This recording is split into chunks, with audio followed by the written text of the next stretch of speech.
Плохие дороги, перебои со светом и водой. Чиновники в очередной раз разводят руками и просят подождать финансирования. С этими проблемами долгие годы встречаются жители села Фонтаны. Участки в селе Фонтаны Симферопольского района были выделены местным жителям еще в начале 90-х годов.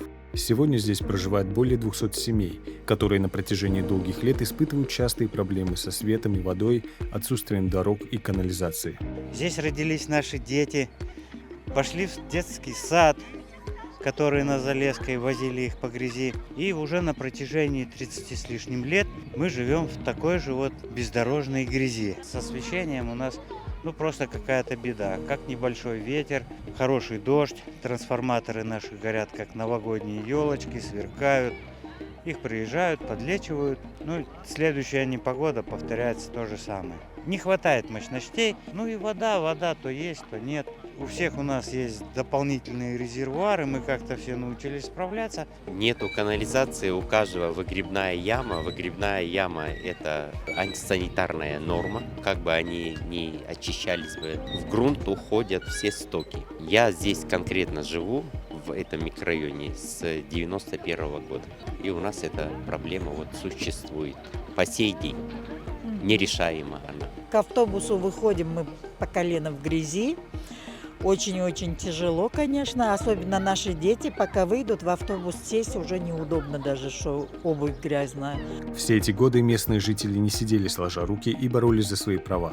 Писали обращения и письма в местную администрацию и власти Крыма. Организовывали встречи с местными депутатами. Их просьбы все-таки услышали. В прошлом году провели освещение улиц, однако не всех. Заложили и новый водопровод, но работы не завершили. А грейдирование улиц и подсыпка не дали ожидаемого результата. Гравий такой, знаете, перемешанный с песком ли, с какой-то белой мулькой. Очень сложно сказать, но, в общем, когда поднимается сильный ветер, здесь у нас буря в пустыне, можно так сказать. В дома все летит. Установили новые колодцы, обустройство люков, все это самое. И установка трубы новой не сделана. Люки открыты, да, без крышек. Сами закрываем, чем попало, чтобы никто туда ночью может человек упасть спокойно. На вопросы жителей представители местной власти лишь разводят руками, дают обещания и просят подождать. Дороги с 22 года грейдируются. Понятно, хотелось бы людям, чтобы некоторые дороги асфальтировались, но есть другие приоритетные дороги, улицы, куда руководство района направляет финансирование. У нас ведь 7 сел в Чистинском сельском поселении, и только в одном селе, это центральная усадьба, то есть это село, только там есть центральная канализация, и то на МКД, там, где у нас многоквартирные жилые дома. Скорее всего, это связано с тем, что это очень большие нужны финансы для этого. У меня есть письма, которые я непосредственно писал в УПК «Крымэнерго» о том, чтобы поменять ТП 412 и 225 на Затлык и на Тарла. Ждем. Единственное, чего удалось добиться местным жителям за долгие годы, это новая детская площадка. Она появилась месяц назад.